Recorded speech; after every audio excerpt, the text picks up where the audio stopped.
Welcome to the CHCI Leadership Conference Breakout Session, Latino Capital, Supporting Small Business. This session is possible with the support of our sponsors, American Bankers Association, Facebook, Jpmorgan Chase & Company, New York Life, and United Airlines. Our panel chair for this session is Representative Stephen Horsford from Nevada's 4th District. For more than a decade, Representative Horsford led the Culinary Training Academy, the largest job training program in Nevada, helping thousands of workers find quality careers in the hospitality industry. Our moderator is Jennifer Rodriguez, President and CEO, Greater Philadelphia Hispanic Chamber of Commerce. Her work centers on advocating for the 22,000-plus Hispanic-owned businesses in the Philadelphia region and supporting the advancement of Latinx professionals in the corporate sector. Please welcome our opening speaker, Representative Stephen Horsford. Hello, everyone, and happy Hispanic Heritage Month.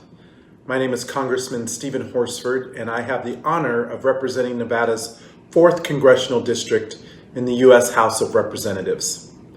I'm excited to kick off this panel about how community and business leaders can come together to support Latino entrepreneurship. Small businesses are really the backbone of our economy. But as a former small business owner myself, I know that entrepreneurs in underserved communities face unique obstacles to our success. As we work to build back better from the pandemic, equitable support for small businesses is an essential part of our recovery. Since March, the American Rescue Plan has provided billions in relief to small businesses, restaurants, and shuttered venues. But that was just the start. Right now, Congress is working to pass President Biden's Build Back Better agenda to invest in small businesses, create good-paying jobs, and to put the American dream within reach for more families. But we can't do this alone. Across the country, we need the private sector to also invest in entrepreneurs of color and to help build a stronger future for all Americans. Today's panel is a terrific opportunity to discuss best practices for building capital for Latino small businesses, and I look forward to learning from the panel. Thank you for the invitation to start off this discussion. Be well, and we'll see you soon.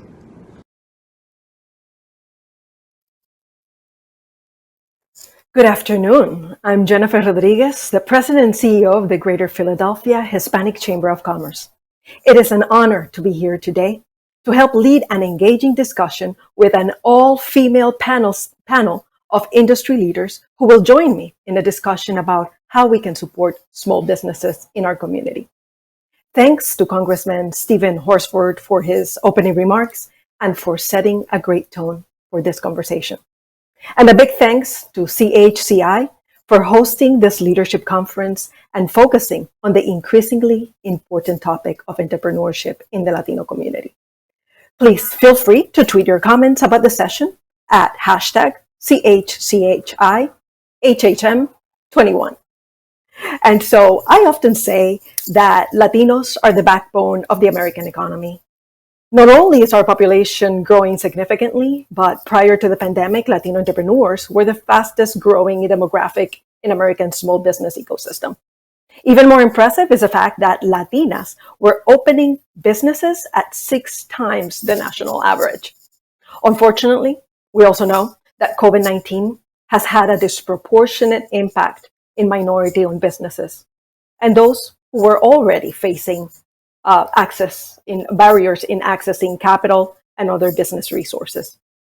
Today, in this panel, we will be talking about the landscape for Latino-owned businesses, including ways in which we can support these businesses as they reintegrate into the economy under this new normal. I am delighted to be joined by 4 experts. So first, please help me welcome Dr. Marlene Orozco. She is the lead research analyst for Stanford Latino Entrepreneurship Initiative at Stanford Graduate School of Business. She's also CEO of Stratified Insights. She is the lead and editor and co-author of advancing U.S. Latino entrepreneurship. Dr. Orozco, we welcome you to the panel, and no better expert to help us today. And next, let's welcome Rona Forte. She is the Global Community Engagement Leadership at the Supplier Diversity Business Management for United Airlines. Previously, she was a member of the Global Diversity and Inclusion team at Walgreens Food Alliance, where her team was responsible for delivering $3.3 billion in diverse owned and small business spend. Rona, welcome to the panel. Thank you so much, Jennifer. I'm really looking forward to participating in today's panel with the Congressional Hispanic Caucus Initiative and excited to be here. Fantastic. And of course, I'm pleased to introduce Sandra Magallon. She is the West Division Area Manager for Chase Bank. She and her team are responsible for advising minority-owned businesses, working closely with local centers of influence and community development financial institutions to develop strategies to support minority entrepreneurs. Sandra, thank you for joining us today. Gracias, Jennifer. Thank you. Bienvenidos a todos. Good afternoon from the Windy City, Chicago. I look forward to having a conversation and sharing all the different resources that Jpmorgan Chase Bank is developing and continues to create to help advance small businesses in this country. Gracias. Fantastic. And finally, rounding up this all-star panel of female leaders is Diana Ducas. She is Manager of Economic Impact for Facebook. She has over 15 years of government service, private sector, political and nonprofit experience. Diana previously served as Director of the White House Business Council for President Obama and served as the White House liaison in the U.S. Small Business Administration. Diana, it is a pleasure to have you with our panel today. Thank you so much. Hi, everyone. I'm so honored to be here and be a part of this very important and timely conversation. I'm certainly very excited to learn from my panelists and then share with you how Facebook has invested in the community and in small businesses overall. So thank you to CHCI for hosting us and looking forward to it. And thank you for joining us as well. And for the audience, we'd love to see what questions you have. So for the panelists, so join our conversation today. Feel free to type your questions into the chat box, and I will be receiving them. And towards the end of the panel, we'll be answering them. So let's get started. Let's set a foundation for this conversation. And the best person to do this in this panel is Dr. Orozco. Stanford Latino Entrepreneurship Initiative conducts one of the largest surveys of Hispanic businesses. Can you give us a brief overview of the landscape for Latino businesses? Are there any trends? Is there any information that I think our audience and our panel should really be aware of? Absolutely, my pleasure. Certainly, as we think about rebuilding our economy as we continue to navigate through the pandemic, Latino-owned businesses play a critical role in that. And if I were to categorize or describe the state of Latino entrepreneurship in just one word, certainly in pre-pandemic times, that word would be growth. We saw immense growth in the last 10 years with Latino-owned businesses growing 34%. Compared to just 1% for all others. And Latinas in particular are playing an outsized role in that. Latinas are on their way to achieving parity with almost an equal number of businesses relative to their male counterparts. So we're seeing immense growth with the Latina sector in particular. Now, this growth is not just in the number of in starting new businesses.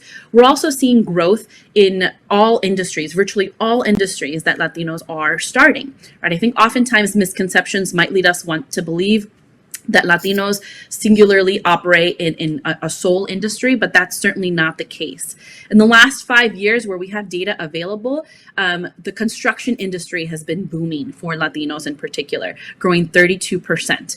And secondarily, we also see immense growth in the finance and insurance sector growing 27%, and transportation and warehousing growing 25%. So as we certainly think about this point in time where we're at in terms of possible infrastructure plans, it's going to be immensely important that Latinos are brought into that, certainly through contracting and procurement opportunities at the state, local, and federal levels. Now, We also see in our latest survey, where we have a benchmark comparison group of white-owned businesses, we see that Latinos are growing their revenue, are outpacing their revenue growth relative to white-owned businesses. So these are certainly viable businesses as we think about capital in our conversation today. Certainly, this is a challenge that's been one that we've discussed, repeatedly in terms of barriers to accessing capital, certainly exacerbated throughout the pandemic. But I do want to note that in addition to experiencing largely negative and immense impacts that Latino-owned businesses experienced throughout the pandemic, we're also starting to uncover some bright spots. And some of these include the rapid pace pace of technology acceleration in these businesses, automating processes. And so we're looking forward to measuring the impact of that post-pandemic in terms of continuing to uncover what some of the opportunities that lie ahead. So it's fantastic to know. I mean, there are these misconceptions about Latinos only serving Latino communities, about Latino entrepreneurs being in certain sectors in the industry, with the restaurant and the food industry, hospitality industry. But the reality is, of course, that Latino entrepreneurship is across all fields, and it's great to know that there are some really bright spots. So you did talk about technology, and so we have here Diana Ducas that represents Facebook. Diana, we've talked about the digital divide in the Latino community, for those of us that are invested in the Latino community at all levels.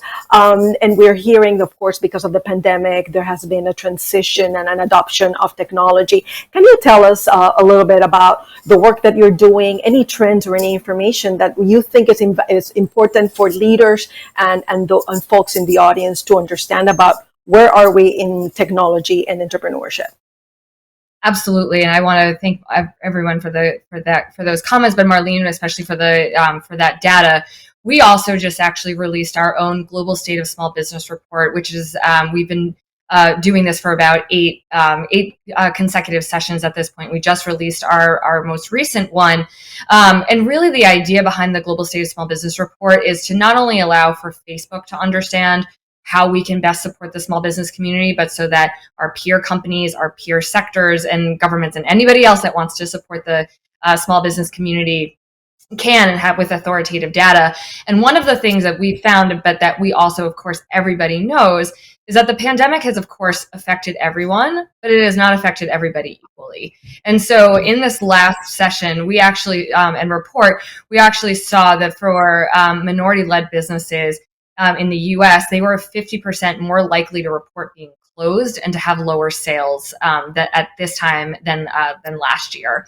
And of course, unfortunately, but topical for this conversation, one of the troubling trends that we did see, and for the first time, is that Hispanic-led businesses in particular are being the hardest hit at this stage of the pandemic. But I also want to say, and as we're looking to support networks and other opportunities, we've also seen that 51% of Hispanic-owned businesses have increased their usage of digital tools and to conduct commerce, for operations, and really to transition their businesses more to an online presence. And so knowing that and having that information, what have we done and what has the community done? We know that small businesses, as always mentioned, are the backbone of the economy. And for over 10 years, Facebook has been investing in the small business community. But with the addition of the pandemic and COVID, we knew that we needed to act and we needed to meet people where they are. And that's not just in physical location. Of course, that has been incredibly limited, but really in terms of in comfort level, in terms of using digital tools and what does it mean to transition from offline to online or to have a more sophisticated online presence, but also, of course, in accessibility.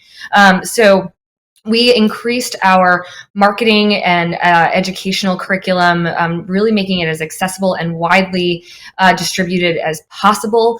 We decided to create business hubs and resource guides available both in Spanish and other languages, as well as English, to again make sure that we are making it as easy as possible for small businesses to even understand what is the difference between a Facebook page or setting up a shop or an Instagram story or reel or other ways to engage their communities and customers. And also found that one of the best ways to transition in this online from offline to online was to make sure that you were able to communicate to your customers how they could support you, whether your terms of operation have changed, whether you're delivering for pickup or your dry cleaning business has changed, or your service providers, what kind of protections have you put in place, and how could the community show up for you? So we created new products, ways to make it easier for small businesses. But again, the best and biggest thing that we could do was to invest in our free educational marketing resources.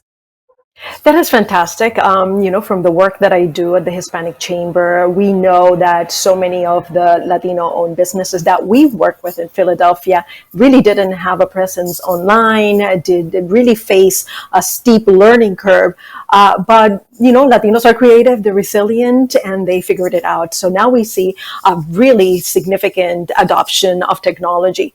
And I like to hear that our corporate partners, our corporate sector is really looking at being innovative, at really being intentional and reaching into our communities. And so that's one of the things that I wanted to talk to Sandra Magallon. Sorry. So Sandra, we at our prep call, we talk about a number of things. Of course, access to capital, and the title of the session really does speak to it. The corporate sector is getting creative. We know that Latino-owned businesses and other businesses of color really had a hard time accessing the first round of PPP. They got smart, applied, and second round, the outcomes are much better. But we also know that banks and other financial institutions are working on new products, on better products, and working, in your case, about how do you impact your staff? How can you use their skills to really support Latino businesses? Can you tell us a little bit about those two aspects of supporting entrepreneurship? Yes, thank you, Jennifer, and Diana and Marlene for sharing such great information. I think that that's exactly what we're here for today, right? To share the important work that we're doing. So here at Jpmorgan Chase, the Minority Entrepreneur Program was launched last October. And what the program is designed to do is to really help educate small businesses. We're working really closely with local Chamber of Commerce, CDFIs, nonprofits, to ensure that we are providing a sustainable financial education curriculum. And so as we started this journey last year, there was 2 of us in Chicago. There's 30 now throughout the country. And so we're definitely growing very quickly and very fast. And the team is made up of senior business bankers that we took off the line to work with small businesses. They are not going to be rated on loans or deposits. It's really the social and economic impact that these small businesses have in the community. And so much like what Facebook is doing is a lot of free financial education, from access to capital to digital marketing to how do you build a resilient operation? How is it that you set up some wealth building milestones? And it's one-on-one coaching. And I am delighted to state that this morning I received the numbers, and currently we have 850 small business owners that have enrolled for this program. And that's just the very beginning. And so we're excited to bring the power of Chase to ensure that we're bringing all of the financial education, from consumer financial education to small business financial education, to helping create a cohort. We'll have our first cohort of small businesses that we're developing right now. And right now we've identified 80 small businesses that will be part of the 6-month cohort. So we're just at the very beginning, Jennifer.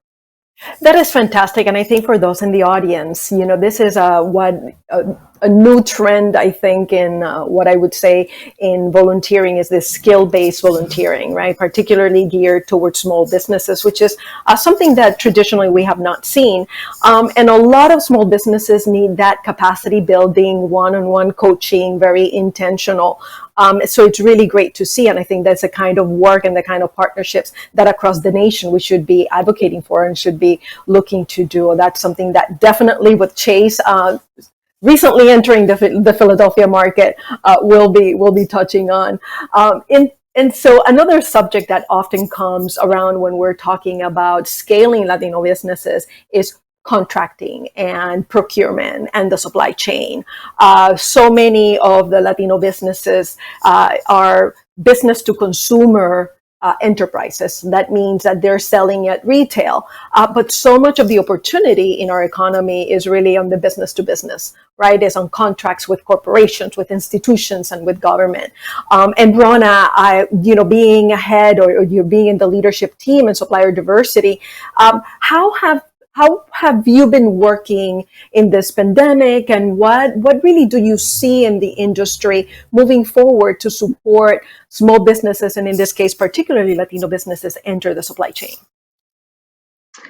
Thank you for the question, Jennifer. And again, really happy to be here today to talk about this. So first of all, United Airlines has been a part of the supplier diversity landscape for the past 60 years.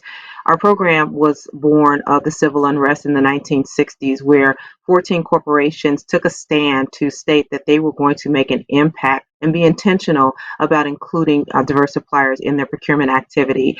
And so we were happy to be a part of that. United Airlines was back in the 60s alongside corporations like AT&T.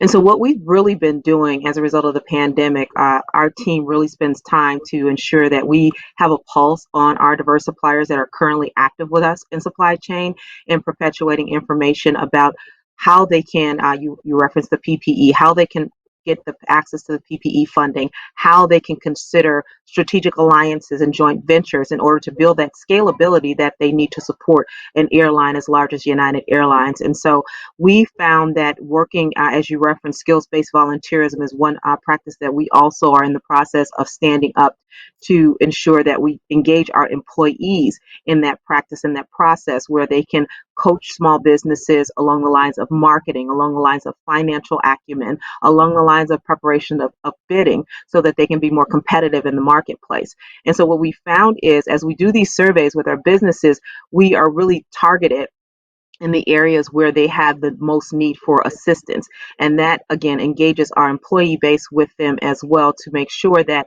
they have full-on access to building those relationships, because this is a very relationship-centric process. They build those relationships with stakeholders outside of even our team that leads the supplier diversity effort at United Airlines. And that has really proven to be effective in many cases where businesses did not have a transactional relationship or didn't have a relationship, behind the transaction with the category management team. So we stood up last year as a result of the unrest with a lot of corporations making very poignant statements around what they were going to do differently after the George Floyd incident. We stood up an initiative called We Stand United that was actually born of our Diversity and Inclusion Office. Now, these roles in supplier diversity, as we call them, or business diversity, as we call them at United, cascade across many areas of the business, including diversity and inclusion, equity and inclusion. And so we stood up this collaborative action team that gives us really direct access to various parts of the business so we can understand the buying needs, we can understand the preparation that's needed, we can understand the scalability tactics that we need to employ to make sure small businesses can readily compete and be considered for opportunities in the supply chain. Because what we want to do is make sure our customers have the greatest experience throughout all demographics, including the Latino business community. And so as we think about offerings on our plane, as an example, food service items when we're traveling to different part of the geography, we want to make sure those business owners have access to provision those food offerings on our planes. And so our customers are satisfied with the experience just beyond the transportation, but also the sensitivity that we have around making sure that they have access to food and offerings that they would need, that they would like, to see on our plane. So it's really an exciting time for us at United Airlines as we take our program to the next level with this skills-based volunteerism effort and really get really closer to our diverse-owned businesses to ensure they have the supports that they need to become not just small businesses, but larger businesses. I often say a lot of corporations started small. Walgreens Boots Alliance, where I came from after serving 8 years in their global supply chain, they started in 1901. United Airlines has a very similar story. So just because you start small does not mean you need to stay small. You just need that assistance along the way to grow you into a mid-size and a large business.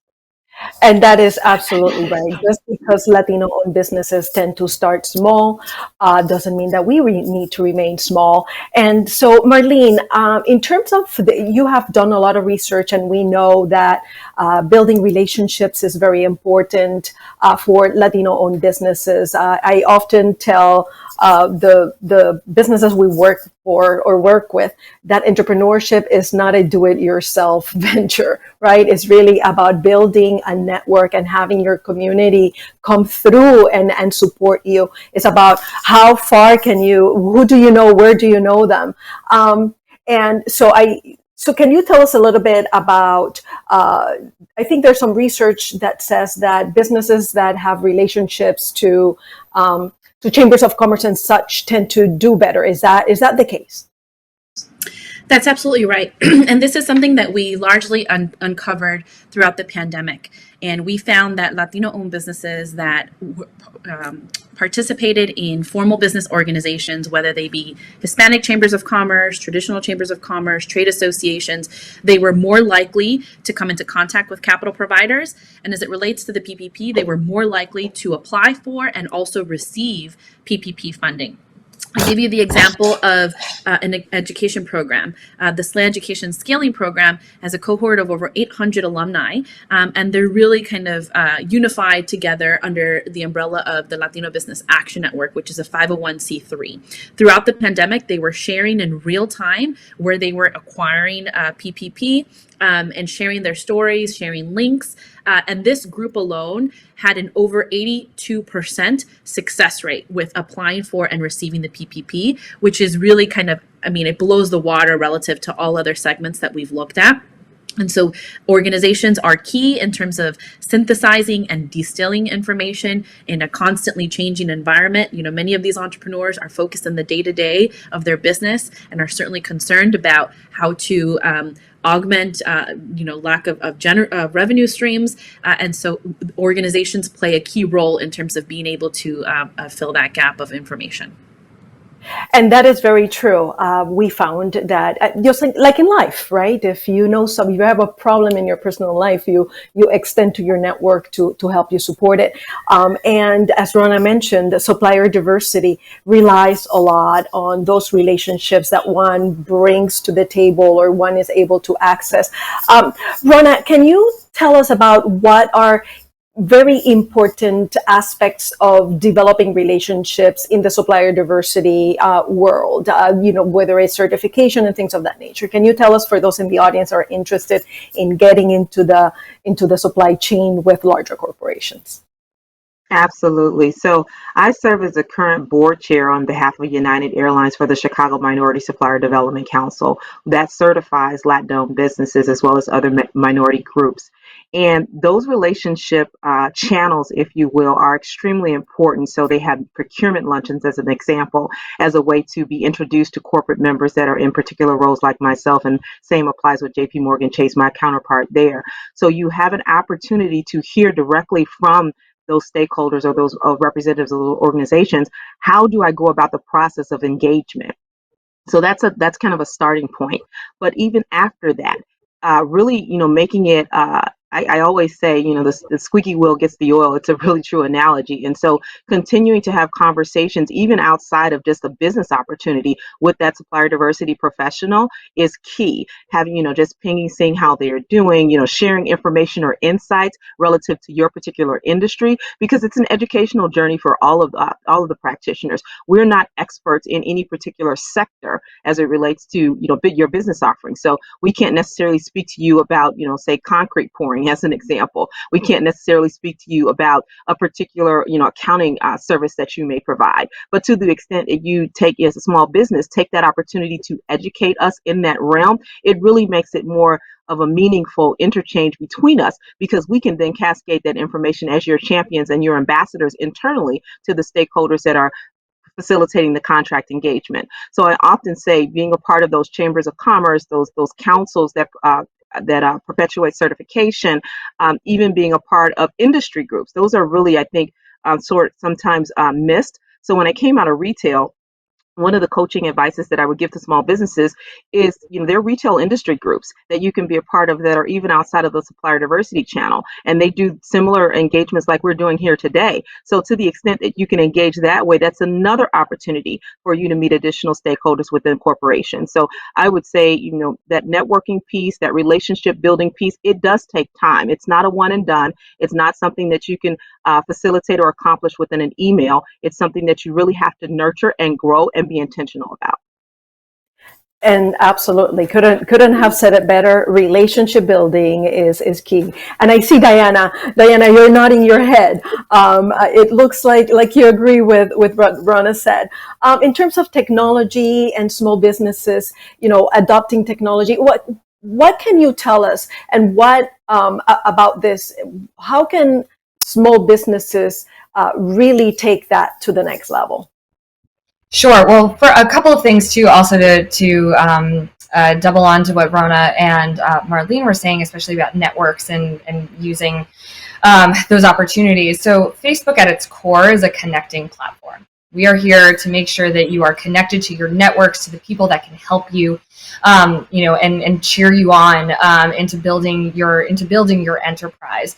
So there are a couple of opportunities for small businesses, especially to utilize this platform and those efforts. One, of course, is joining your local business group. If anyone is familiar with Facebook groups, it allows you to find people who are interested in the same things that you are.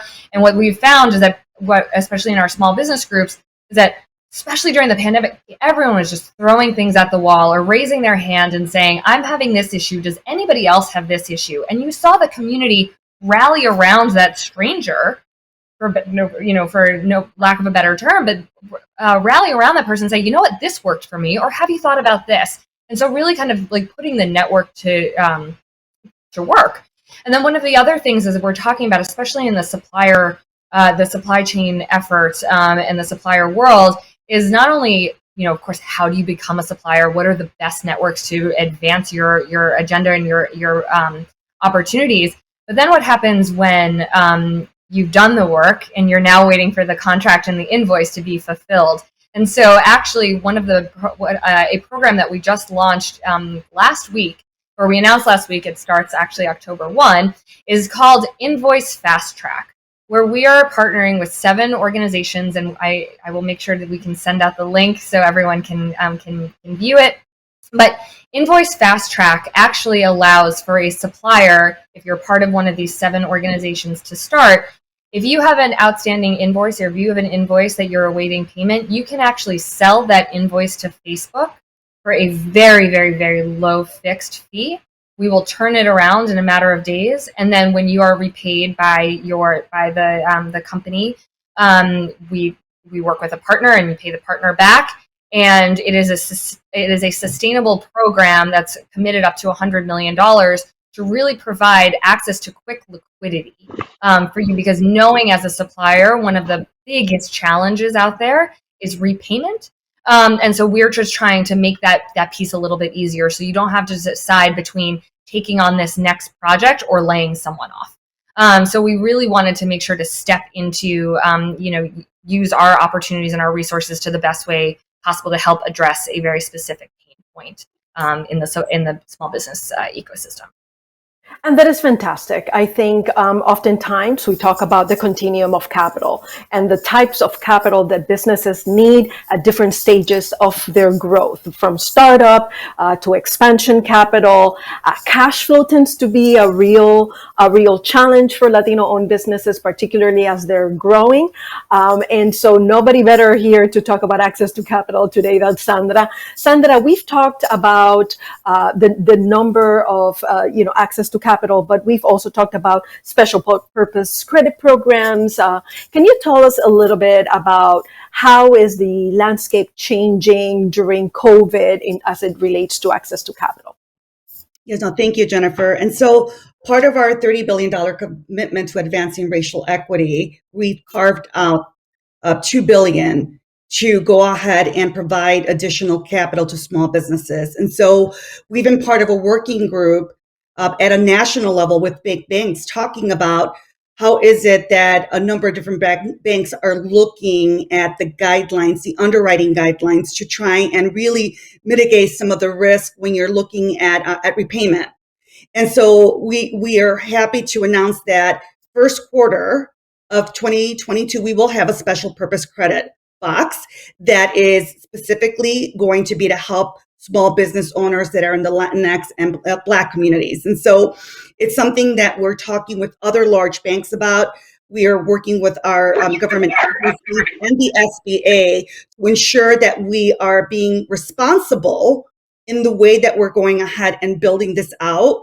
In addition to that, Jennifer, we're working really closely with local SBDCs to educate small businesses on what recovery funds are still available, what are some of the grants that are available. And so we're also working with a number of CDFIs through our Entrepreneur of Color Fund, where we've gone ahead and invested an additional, from the last number, and please don't quote me on this, the last number I saw, because it keeps increasing, was us injecting an additional $3 million this last quarter through the Entrepreneur of Color Fund that then helps other smaller businesses through their programming. So again, there's so many different moving pieces, Jennifer. And I will say that it's the first time in my career of 25 years in banking, and I come from an entrepreneur family, and so I've had a lot of experience with this, that I have seen competitors become allies and work together and talk to each other and share different ideas on, like, how do we build this to really create sustainability? And certainly that's been what's been so refreshing, that I'm seeing it from the large banks to the smaller banks to the smaller Chamber of Commerce, where you're trying to create that ecosystem and really help these small businesses advance. And so I'm excited because there is a number of different tools out there that we're all looking at and trying to go ahead and offer to small businesses. And that is fantastic. I think from Facebook doing this sort of short-term capital, given, you would have never thought that Facebook would be entering this arena, but clearly they see a need. The work that you're doing, and you're partnering with other financial institutions, and for CDFIs. And for those in the audience that are not familiar with our technical jargon, CDFIs are community financial development institutions. And these are nonprofits in our communities that are really focused in supporting small businesses. Many times Black, brown, and other diverse businesses get access to the capital that they need. And they are supported oftentimes by banks, just as Chase. So a lot of these, getting to know your ecosystem, as Rona mentioned, those relationships are important. And it is really important that we as a community become very informed about what all the opportunities for access to capital and opportunities, in the ecosystem are. And that's why, business owners, you need to get out of the bodega and out of the restaurant and join a business organization, so you can get to know in your local community where the resources are, because so much of this is localized. So for example, we are about to enter our Q&A, and we have questions. For example, somebody's asking, what resources are available to Latino small businesses that had to downsize during COVID-19 in the pandemic. So again, there's the national programs, but there are local programs as well, right? So Sandra, where would you advise a business go in order to learn more about what resources are available? Absolutely. So we do have a landing page, and I'm excited to state that we do have a landing page. And through that landing page, it went live earlier in August, and we've received about 800 inquiries. And so we're making sure that we are providing guidance to small businesses. So I would recommend that again, I'm plugging the page because that's the best way to be able to ensure that they're aligned with the local senior consultant. And so chase.com/business/minority businesses. So if you go there, it's going to take you to our landing page. The other great resource is the SBA. The SBA has done a beautiful job. When you go to their landing page, they have it in Spanish, they have it in English, and they do a fantastic job of updating that whenever there's any information regarding the recovery funds that are still available. And so that's another great resource, Jennifer. That is fantastic. And of course, your chambers of commerce are really important. And out of the Small Business Administration, there are offices of small business development centers that are generally attached to a university. So these are centers that use the talent and the capacity of the university to support businesses around the country. And Marlene, what can you tell us? Because I think we're talking about access to capital, and there's some really key and really interesting information coming out of Stanford about the types of capital and the access of capital by Latino entrepreneurs. I do not expect you to have memorized all the research and studies that you have done, but are there any notable information that we should be aware of? Absolutely. I think, as financial institutions are really thinking about focusing on equity, diversity, equity, and inclusion efforts, it's really important to look internally at the financing pipeline. One of the key findings that we uncovered this past year with, we had a white benchmark comparison group. We looked at financing outcomes of Latinos relative to their white counterparts. And we controlled for business performance, which means that we held constant revenue, profitability. For the business owners, we held constant their credit scores. And we found that holding business measures constant, Latinos still had, their odds of loan approval from national banks in particular were 60% lower.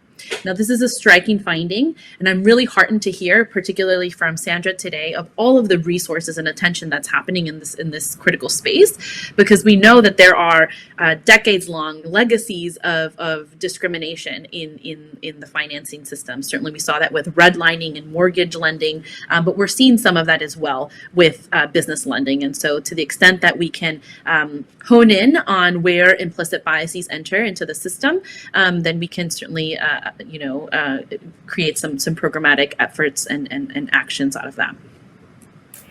Thank you. I think that's very important to know.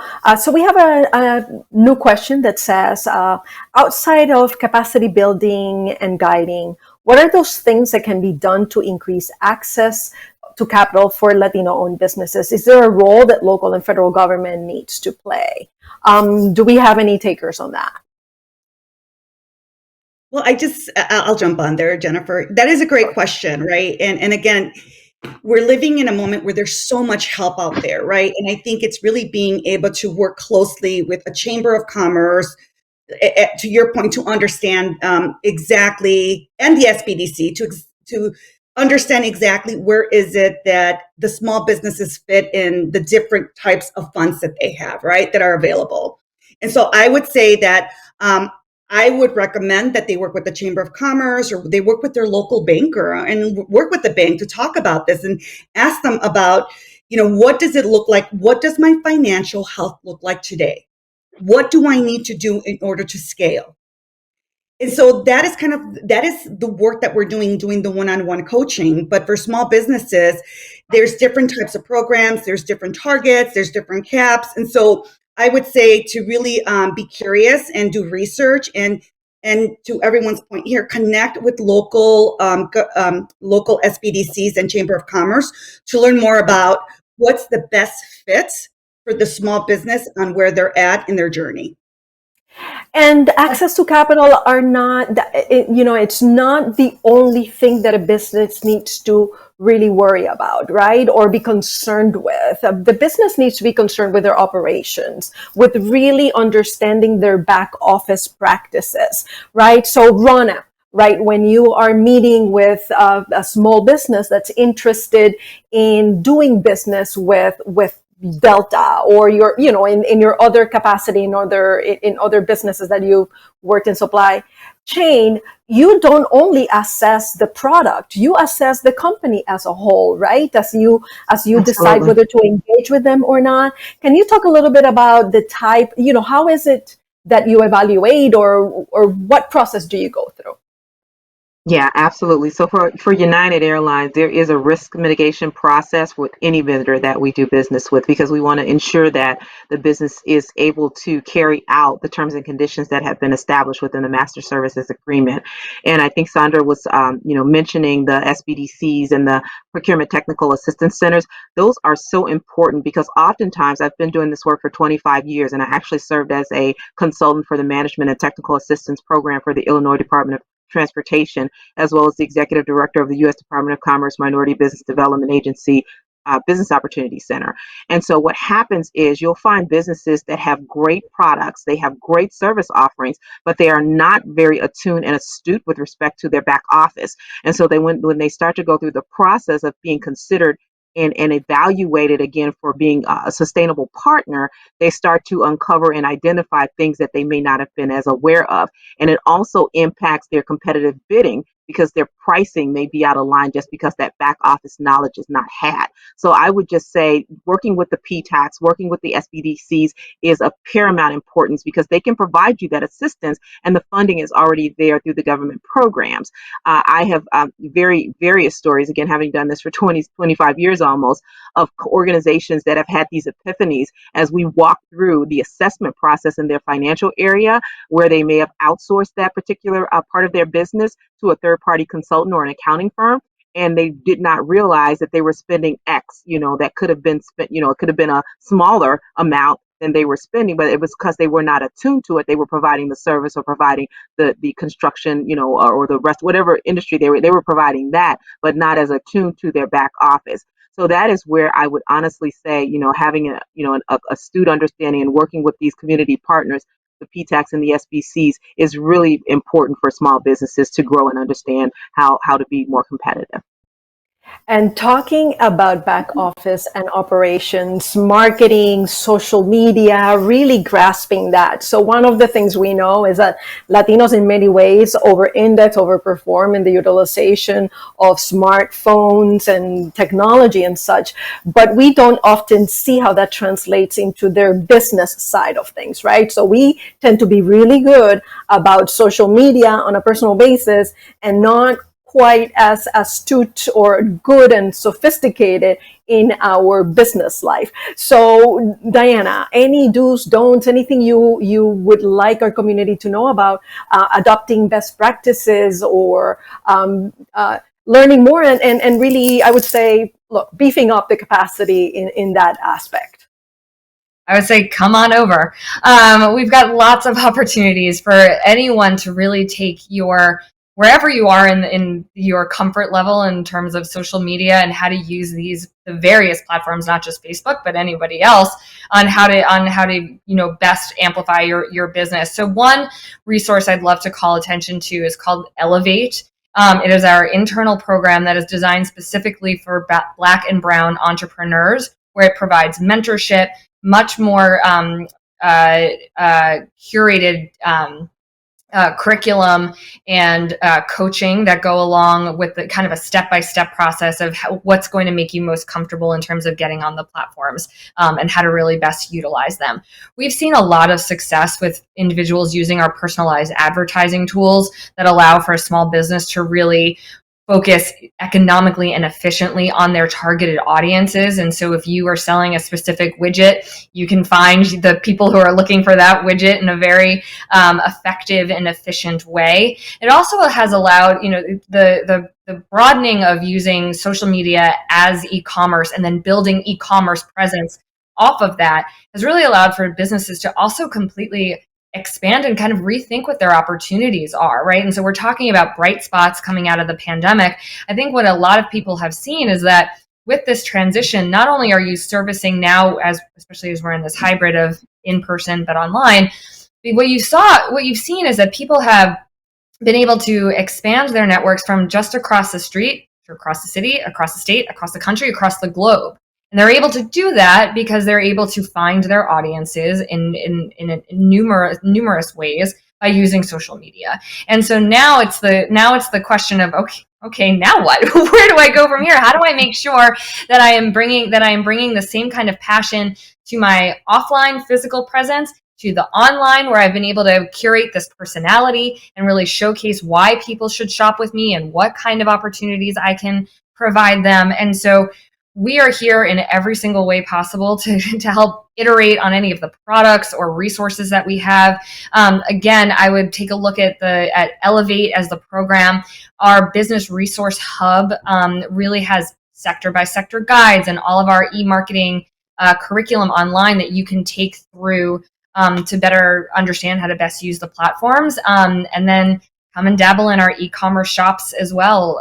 We've created a couple of different opportunities for small businesses to transition that physical storefront to online. And so, we are here to support anybody in their every level of comfort that they have with social media. And the reality is that you don't need to spend thousands and thousands of dollars in advertising in social media. I mean, we do it at the Hispanic Chamber at $25 a pop, right? And so it's something that as you become better at it, you can invest it modestly. You don't have to invest that much, and it can really support your marketing efforts. Another thing, you have a question here, and we're closing down the Q&A session shortly around, are street vendors considered to be entrepreneurs and parts of the small business ecosystem? Absolutely. If you are selling a product, you are considered to be part of the ecosystem. Similarly, the folks that I've seen during the pandemic in Facebook selling empanadas and selling, doing hairstyles and cakes. One of the things that we would love to see in the Latino community is turning that Facebook presence or that street vendor presence and elevating and taking it to the next level, right? How do you then, street vendor, can you do a pop-up?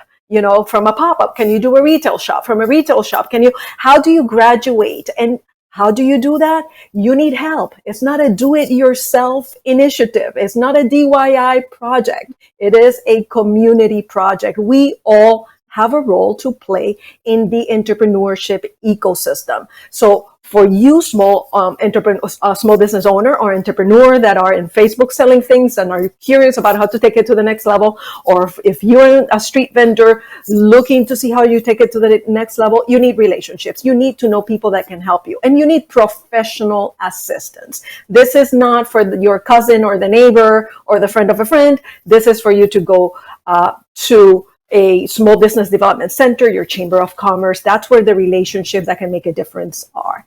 And so we've had a rich discussion. So it's been a very interesting panel. So why don't we have about a minute or so and to ask the panelists for some closing remarks.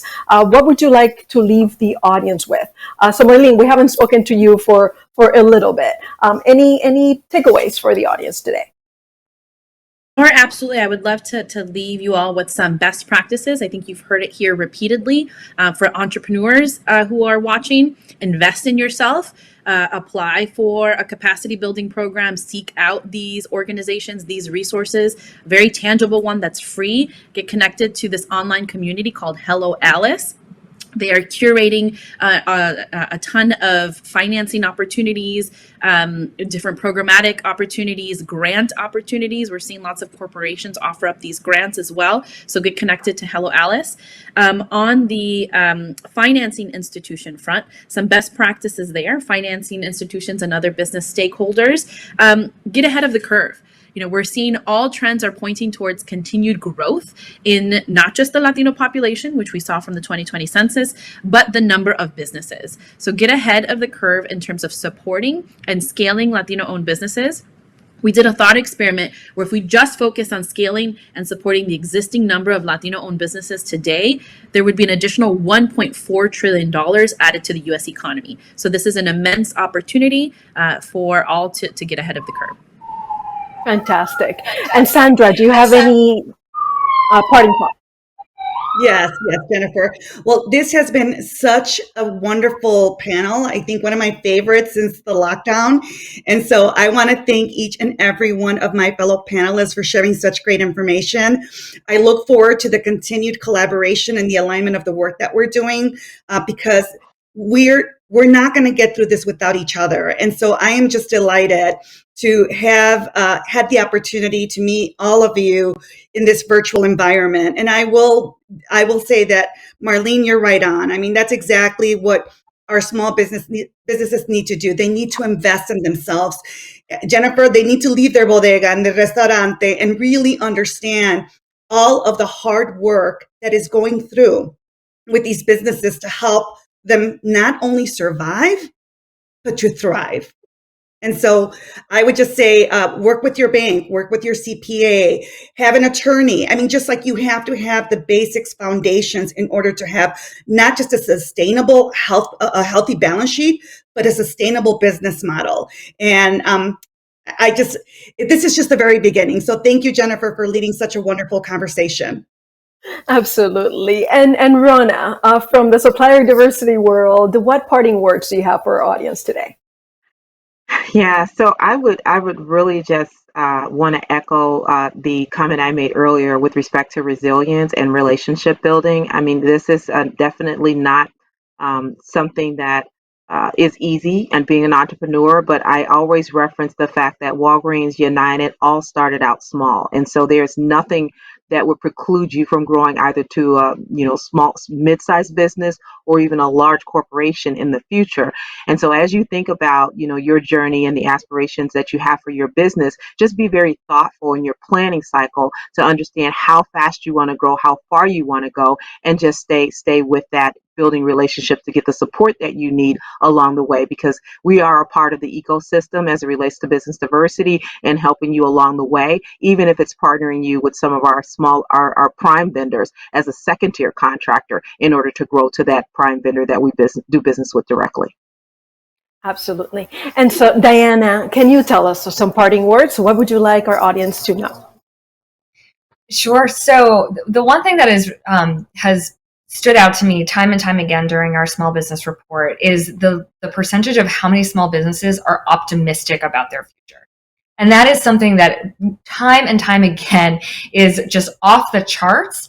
And it surprises me, but then at the end of the day, it shouldn't. Because who else is going to be optimistic other than an entrepreneur who is a risk taker, who is going to figure it out, who is going to, to scrape and like pivot and do all of the things to make it work. And someone said that earlier, and I'm sorry whoever it was, but they're entrepreneurs. You're going to make it work. And so I want to leave it with, and Sandra said it so perfectly, all of us are in this together. We are here at larger corporations, we're at think tanks, we're at organizations.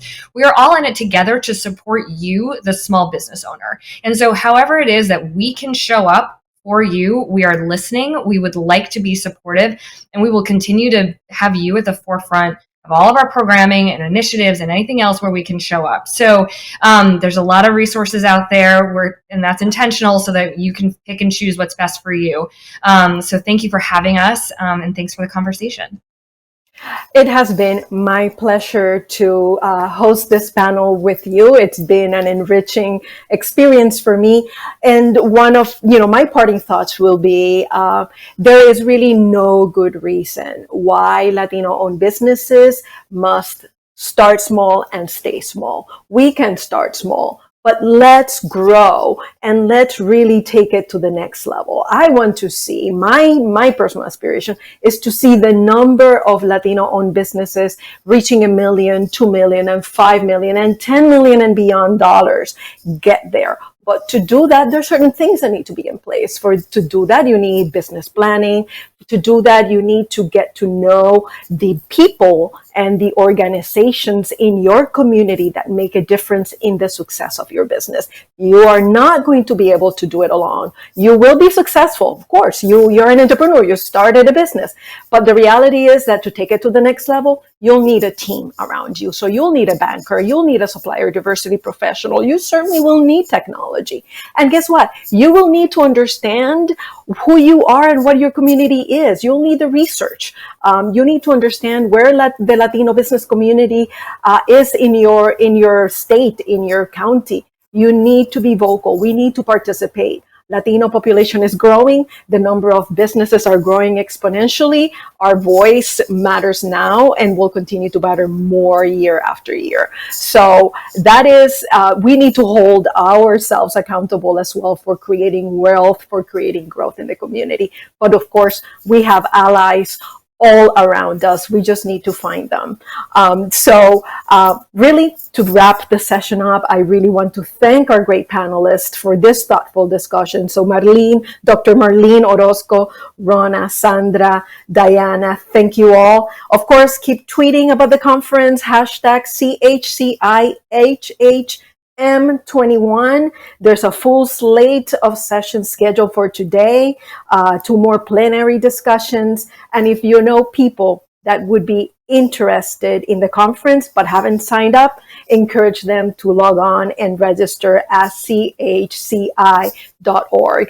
I am Jennifer Rodriguez, President and CEO of the Greater Philadelphia Hispanic Chamber of Commerce. It has been an honor and a pleasure being with you today.